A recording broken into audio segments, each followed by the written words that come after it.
घोडा एक आणि चढण्यासाठी इच्छुक अनेक अशी काहीशी परिस्थिती निर्माण झाल्याने आता निवड चाचणी करण्याशिवाय कोणताच पर्याय समोर दिसत नाही। त्यात वरपक्षामधील मानपानमध्ये झालेल्या नाराजीमुळे दोन कुटुंबात भांडणं झाली आणि त्यातून फाटाफूट होऊन अर्धवराड वधू पक्षासोबत निघून गेलं। त्यामुळे आता वधू पक्षासमोर आणि वर पक्षासमोर आपलं वर्चस्व दाखवून योग्य संसार थाटण्यासाठी मोठं आव्हान निर्माण झालंय आणि त्यासाठीच योग्य उमेदवाराची चाचपणी देखील सुरू झाली। नमस्कार, मी सिद्धेश दिलीप शिगवण आणि नमस्कार, मी कृपा सपकाळ। न्यूज अनकटच्या #राजकारण ह्या कार्यक्रमामध्ये तुम्हा सर्वांचं स्वागत करतोय। आजचा विषय आहे पुणे विधानसभा आणि लोकसभेला योग्य उमेदवार दिल्यास तुल्यबळ लढत होणार। शिवसेनेपाठोपाठ राष्ट्रवादी काँग्रेस पक्षाचे विभाजन करण्याची खेळी भाजपने यशस्वी केली। लोकसभा निवडणुकीत महाराष्ट्रातील अपेक्षित जागांचे गणित सुकर करण्यासाठी मांडलेली ही खेळी असली तरी एका दगडाच्या धर्तीवर विधानसभा निवडणुकीत अव्वल ठरण्याची रणनीती भाजपची आहे। पुण्यापुरते बोलायचे तर 8 विधानसभा मतदारसंघावर पुन्हा कब्जा मिळवण्याचं मनसुबे त्यामागे आहे। परिणामी राष्ट्रवादीने वडगाव शेरी व शिरूर लोकसभा कार्यक्षेत्रातील हडपसर या मतदारसंघावर मिळवलेला कब्जा आता पक्षांतर्गत 2 गटांच्या लढाईत कुणाकडे जातो किंबहुना त्याचे लाभार्थी कोण हाच मुद्दा महत्त्वाचा ठरणार आहे। त्यामुळे वडगाव शेरी आणि हडपसर विधानसभा मतदारसंघात यंदा शहाच्या राजकारणात परिवर्तन नक्कीच दिसणार असे संकेत राजकीय अभ्यासकांकडून दिले जात आहेत।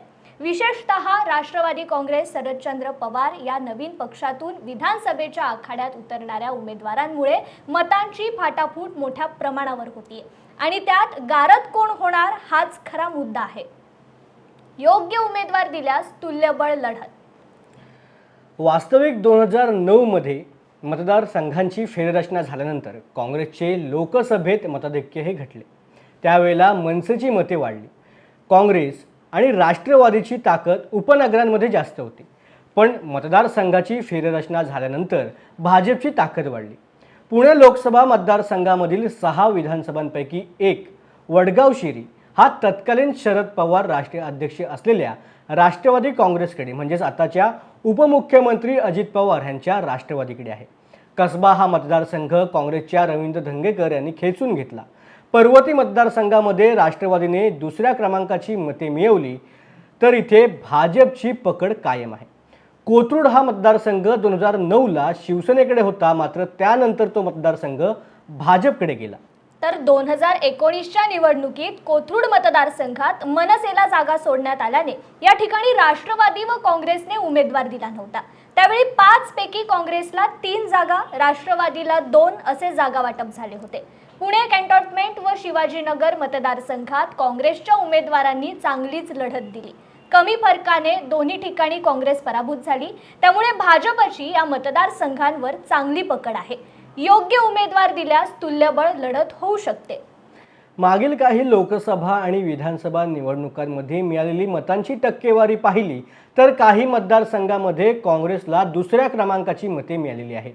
तिथे काँग्रेसचा प्रबळ उमेदवार नसेल त्या ठिकाणी राष्ट्रवादी काँग्रेस शरदचंद्र पवार हा नवीन पक्षाचा उमेदवार आखाड्यामध्ये उतरवला जाणार आहे। त्यानुसार प्राथमिक स्तरावर चाचपणी झाली असून सर्वेअंती जागा वाटपाचा फॉर्म्युला ठरणार असल्याचं बोललं जात आहे। 6ही विधानसभा मतदारसंघात वंचितला मिळालेली मतांची टक्केवारी पाहता भाजपच काय तर अजित पवार राष्ट्रवादी काँग्रेसला मतांची फाटाफूट डोकेदुखी ठरणार आहे। महायुतीमध्ये RPIला कितपत स्थान हा मुद्दा तापवताना ही मते स्वतःच्या पारड्यात कशी पडतील याकडे डावपेच होणार असल्याचं निरीक्षण आंबेडकरी चळवळीमधील अभ्यासकांनी देखील सांगितलं आहे। तर लोकसभेची जय्यत तयारी करणाऱ्या जगदीश मुळीक यांना संधी नाही मिळाली तर काय, मग त्यांचे पुनर्वसन कसे करणार, यापेक्षा पुन्हा विधानसभेच्या रिंगणात उतरवले गेले तर कुणाची अडचण होणार यावरही आत्तापासूनच चर्चा सुरू झाल्यात। राजकीय अभ्यासकांच्या मते जगदीश मुळीक यांनी ज्या पद्धतीने भक्तिमय कार्यक्रमांची आखणी केली आहे त्या नागरिकांना भावत आहेत। त्यांचा त्यांना निश्चित फायदा होणार आहे। तर दुसरीकडे राष्ट्रवादीमधील विभाजनामुळे एका गटावर नागरिकांचा रोष वाढत आहे, हेच वास्तव आहे। 2019च्या पुणे लोकसभा निवडणुकीमध्ये वडगाव शेरी विधानसभा निहाय मतदार पाहिल्यास भाजपला 1,17,664 मते या मतदारसंघातून मिळाली, तर महाआघाडीला म्हणजेच काँग्रेसला 60,843 मते मिळाली होती. त्यात या मतदारसंघामधून वंचितला 21,089 मते मिळाली. त्यामुळे आगामी विधानसभा निवडणुकीमध्ये या मतदारसंघात मतांची फाटाफूट मोठ्या प्रमाणामध्ये होणार आहे. पुणे लोकसभा निवडणुकीमध्ये हा मतदारसंघ भाजपला जमेचा ठरला असला तरी विधानसभा निवडणुकीमध्ये मात्र भाजप समवेत असलेल्या अजित पवार यांच्या राष्ट्रवादी पक्षावर गारद होण्याची वेळ ओढवू शकते. त्यात भाजप या मतदारसंघावर दावा देखील ठोकू शकतोय. त्यात हडपसर विधानसभा मतदारसंघात विद्यमान आमदार चेतन तुपे यांची राष्ट्रवादी काँग्रेस पक्षाचे संस्थापक अध्यक्ष शरद पवार यांचे निष्ठावंत ही ओळख आहे. अभ्यासू आणि उत्तम वक्तृत्व या त्यांच्या जमेच्या बाजू मात्र ते उपमुख्यमंत्री अजित पवार यांच्या गटात गेल्याने ते तेथील जनतेच्या पचनी पडले नाहीत. त्यामुळे त्यांच्यावर नागरिकांमधून टीका टिप्पणी होत आहे. त्यात या मतदारसंघातून राष्ट्रवादी काँग्रेस शरदचंद्र पवार या नवीन पक्षातून शहराध्यक्ष प्रशांत जगताप यांना रिंगणात उतरवण्याचे संकेत प्रदेशाध्यक्ष जयंत पाटील यांनी दिले. रोखठोक भूमिका मांडणारे प्रशांत जगताप यांचा जनसंपर्क दांडगाय आणि त्यांच्या वक्तृत्वाने नागरिक प्रभावित आहेत. अभ्यासू असलेले आणि नागरिकांच्या हितासाठी आक्रमक पवित्रा घेणारे प्रशांत जगताप यांचे कडवे आव्हान दुसऱ्या गटातील विद्यमान आमदार चेतन तुपे यांना असणार आहे. त्यात हा मतदारसंघ शिरूर लोकसभेच्या कार्यक्षेत्रात मोडतो. त्यामुळे आपसुकच कार्यक्षम खासदार अमोल कोल्हे यांचे पाठबळ जगताप यांना मिळणार आहे. या मतदारसंघामध्ये मुख्यमंत्री एकनाथ शिंदे यांच्या शिवसेनेचा तसा फार काही प्रभाव नाही आणि मनसेची पूर्वीची स्थिती आता प्रबळ नाही. भाजपला आटोकाट प्रयत्न केले तरी या मतदारसंघात दमदार कामगिरी करणे अवघड आहे.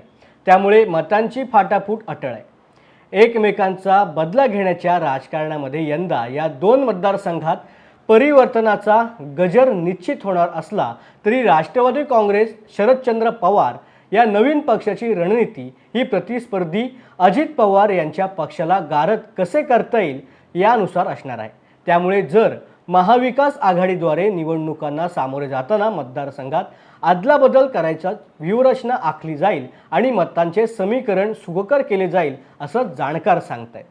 बारामती लोकसभा कार्यक्षेत्रातील खडकवासला हा मतदारसंघ लोकसभेसाठी राष्ट्रवादीला तसा डोकेदुखी ठरलाय. त्यात विधानसभेला कमी मतांनी पराभवालाही राष्ट्रवादीला सामोरे जावे लागते. त्यात आता विभाजनानंतर राष्ट्रवादीत दोन गट पडलेत.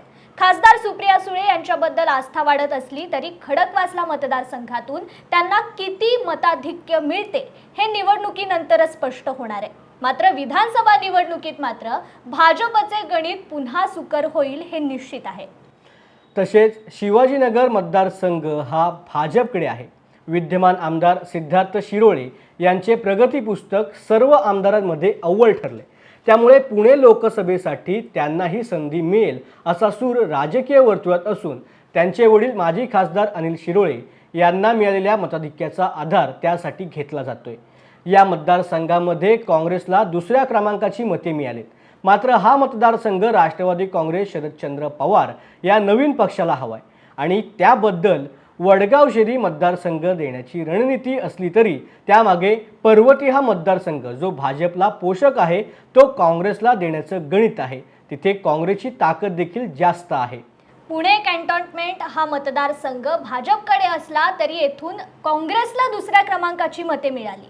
भाजपला जेमतेम मताधिक्य मिळाले असले तरी त्यामागे अजितदादांच्या राष्ट्रवादीमधील लोकांचे त्यावेळी योगदान होते. कोथरूड हा मतदारसंघ तसा शिवसेनेचा बालेकिल्ला, पण तो भाजपच्या ताब्यात आहे. गतवेळी विद्यमान आमदार चंद्रकांत पाटील निवडून आले, पण त्यावेळी आतून कुणी हातभार लावला हेही दुर्लक्ष करून चालणार नाहीये. त्यामुळे आता लोकसभा आणि विधानसभेमध्ये आघाडी आणि युती तसेच इतर पक्ष आपले कोणते उमेदवार आणि किती ताकदीने उतरवतात याकडेच सर्वांचं लक्ष लागून राहिले. तुर्तास वेळ झाले या भागामध्ये इथेच थांबायची. पुन्हा भेटू या विश्लेषणाच्या कार्यक्रमात नवीन विषयासह. तोपर्यंत धन्यवाद.